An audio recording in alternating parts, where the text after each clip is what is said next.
So the Book of Boba Fett episode 6 has dropped, and it was definitely a highly anticipated episode by myself, even though during the week, throughout the week, I did have to temper my own expectations because we've been let down with Star Wars so many times before.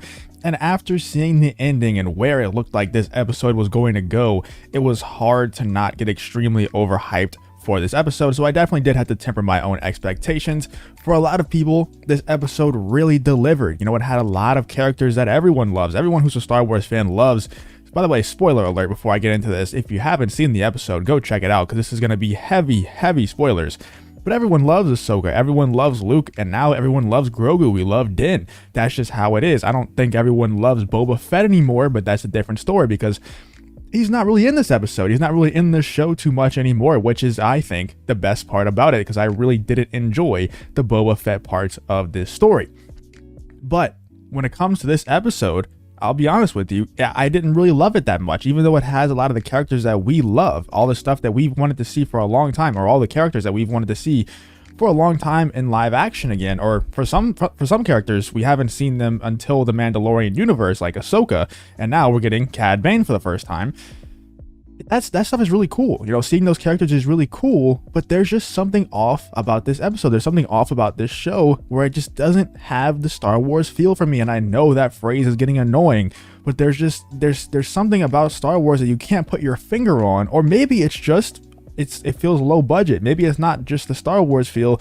Maybe it's just a high effort feel that's just missing for me. It doesn't feel that high effort. But we can get into the review of the episode, and then I'll kind of give some more thoughts later on. I do just want to kind of go through the plot points of the episode and tell you what I think about all of that before we get into the overall thoughts of it. So first we start off with Cobb Vanth, which I thought was very, it was strange, but at the same time I enjoyed it. I liked seeing Cobb Vanth again. I was scared that we would never see Cobb Vanth again.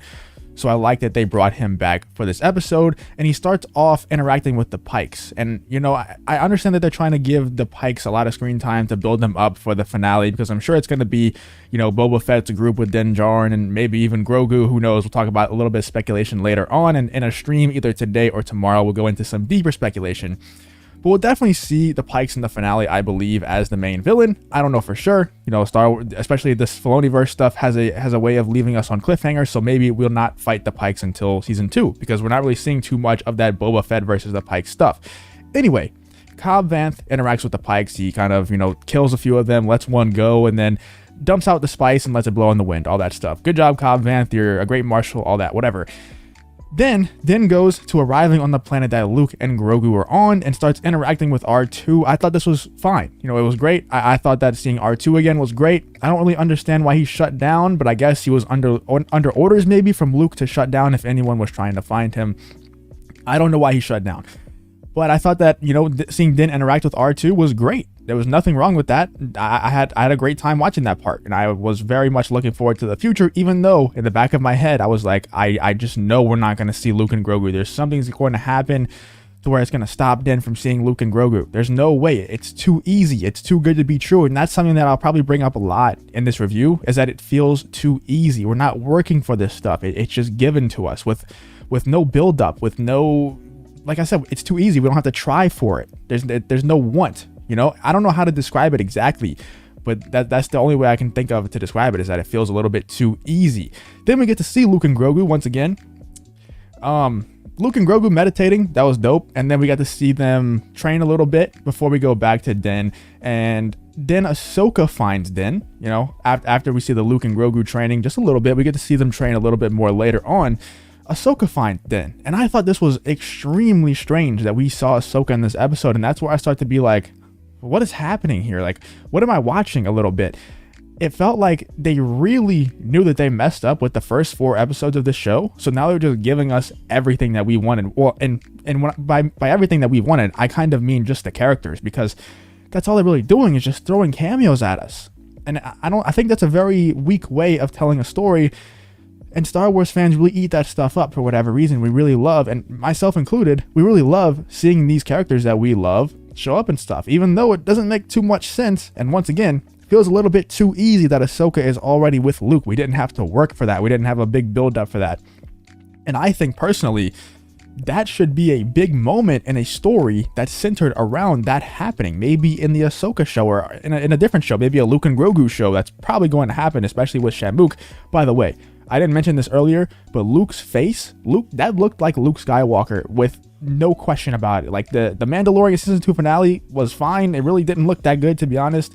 But that Luke Skywalker that was on screen, that was Luke Skywalker. I really could find no flaws in his face. The only flaws that I could see was his voice. Really, that was it. His voice sounded a little bit off, but it wasn't too much to where it took me out of the story. I thought that looked great. That's one thing that I felt was not low effort. It was they definitely put a lot of effort into making his face look good. But when it comes to Ahsoka finding Luke, I feel like that should be a story in its own, and that should be a big moment. Wherever Ahsoka finds out that Anakin was redeemed, that should be Luke telling her, in my opinion. It shouldn't just be we show up with Din and Ahsoka's already with Luke. That's so weird to me. That's so strange. Once again, too easy. But let's move on. We get to see more training with Luke. Well, actually, first we get to see Din decide to not give Grogu the gift himself. He does still give Ahsoka to give the gift to Grogu. And then we get to see more training with Grogu and Luke. And then Ahsoka just shows up with Luke casually. And I just thought, it was just really weird to me. I don't think that should be happening. But whatever, I understand they just wanted to just get through the episode fast as possible and give us all these cameos as fast as possible. So far, we already have a Cobb Vanth cameo. We already have an Ahsoka and a Luke Skywalker cameo. All these things should feel really special, minus Cobb Vanth. He shouldn't really feel that special. But Ahsoka and Luke should be extremely special cameos, and there was no build up to seeing them. It was just, they were kind of just there. They just kind of popped up, and there was no special moment. There was no swelling of a theme. There was just, they were just there, and it just feels too easy. I'm going to keep repeating that phrase because that's really what was going through my head the entire time while I was watching this episode. But like I said, Din decides to not give the gift to Grogu himself, and Ahsoka goes ahead and gives it to Luke.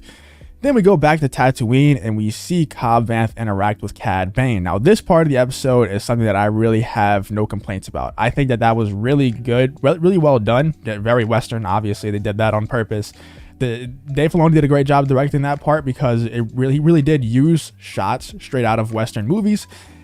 And Cad Bane looked really good. I thought that he actually looked really, really good. He sounded really good, and he really felt menacing. You really felt scared of Cad Bane. He felt like he was just there, and he wasn't going to take anything. He wasn't going to take any BS from Cobb Vanth or anyone else there. If you crossed him, if you tried to question him too much, he was going to kill you, and that's exactly what he did. It looked like Cobb Vanth got shot. It looked like he got shot in the heart, if I'm not mistaken. Maybe it was the other side of his chest, but he got shot. And I'm sure he'll survive somehow because it looked like they were giving him, they said, like, get the stim packs and stuff like that.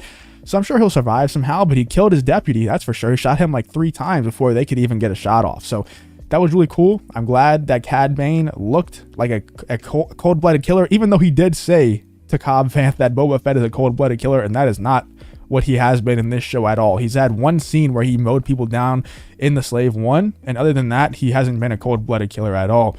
I understand what they were trying to do. They were trying to make it seem like Boba Fett was a cold-blooded killer, even though this whole show has said the opposite to us multiple times.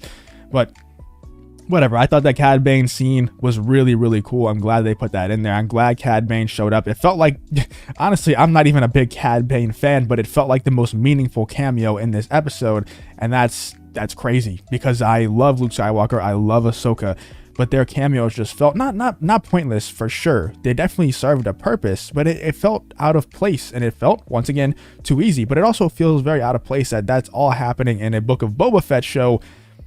It just feels like they don't know exactly where they want to go with this. But then we get to that last scene, which I thought was really cool, where Grogu has a choice. Luke gives Grogu a choice between the chainmail armor, which is revealed to be a chainmail armor in the episode. Luke opens it up, lays it down on a cloth, and also pulls out a lightsaber that, honestly, I don't know how I didn't recognize at first, because I don't know, that should be very obvious that lightsaber was Yoda's. But I think it's because I have that poster that I need to hang up behind me. I have that poster where Luke is there with a lightsaber, or Luke is there with Grogu, and he's holding a yellow lightsaber. I really wanted it to be Grogu's own yellow lightsaber, but I guess hopefully we'll get a scene where Grogu actually built his lightsaber, and that's a really special moment. That would be really cool. But he gives him a choice between the chainmail armor and Yoda's lightsaber. That's a really cool scene to end on. It's a really big cliffhanger because Eventually, I think Grogu is still going to be both. I have always said that I think the Mandalorian that the title refers to is Grogu. It's not Din Djarin, even though I might be wrong. I'm still sticking to that. I think that he's going to be a Mandalorian Jedi. I think he's going to be both. But right now, Luke is giving him an ultimatum where he has to either choose to be a Mandalorian or choose to be a Jedi. Super cool choice, super cool symbolism where he literally lays it out on a cloth. He lays it out on the table. Do you want Yoda's lightsaber or do you want this chainmail Beskar armor? Super cool, man. I can't wait to see more of that story. I'm not going to give hopes up for episode 7 because we might not see it in episode 7. Maybe we will, maybe we won't. But I love that plot point. I love that ending of the episode. Hopefully he chooses the chainmail. I think he probably will choose the chainmail. I don't know. I think he's going to choose the chainmail and then go help Boba Fett and all of them beat the Pikes and then maybe go back to Luke. Who knows? But I think he'll definitely end up being both. Let me know what you guys think in the comments on what choice Grogu will make. But that's kind of it. I mean, I kind of want to go into some more thoughts on the episode. I thought overall it was definitely better than the first 4, no question. And I have a hard time accepting the fact that I didn't love the episode where Luke Skywalker, Ahsoka, Cad Bane, and Cobb Vanth all show up. And also Din Djarin. It's really weird for me, and I have a hard time accepting that I don't like that episode too much. Whenever I go on Twitter and all the people who I've been sharing an opinion with this whole time, Echo Base Network, Force of Light, all these other people, I don't think Fatal J liked the episode too much, but all these people are loving the episode. And I've been sharing opinions with them this whole time where they haven't been loving the beginning of Book of Boba Fett, just like me, but also they love this episode. And I didn't hate it. I didn't hate it like I hated the first 4 of Book of Boba Fett, but there's just something about it that feels low effort. It just doesn't feel right, man. I can't put my finger on it. It's a feel thing. You just have to be able to feel it to understand what I'm saying. But it just feels low effort. It feels low budget. Luke Skywalker's there, and it just doesn't feel like Luke Skywalker's there. I don't know how to describe it. Ahsoka's there, and it just feels off. It feels low effort, low budget. I don't know how to put my finger on it. That's really my main complaint with the episode. The whole time I'm watching it, I'm not getting those feels. There's small moments here and there where Luke, has Grogu on his back, just like he's getting trained by Yoda, but he's training Grogu this time. He's training the Yoda figure this time. That's really cool, man. And he's even going through the same kind of route that he went through in Empire. He's doing the front flip. That gives me the chills. That gives me chills for sure. There was a couple other moments that I can't remember off the top of my head where I was like, yeah, that's Star Wars. That's awesome. But overall, when they're just, chilling, walking around or whatever, it doesn't have the right feel. I can't put my finger on it. Maybe I'll give it some more thought and then I'll come up with a true concrete answer on what I mean by that. But let me know what you guys think in the comments about this episode. What do you think about the Book of Boba Fett as a whole? And once again, let me know what you think the decision that Grogu will make in the comments. If you did enjoy this video, please leave a like on the video and subscribe to the channel. If you want to follow me on Twitter, the link to that will be in the description as well. Thank you for watching the video, and I hope to see you in the next one.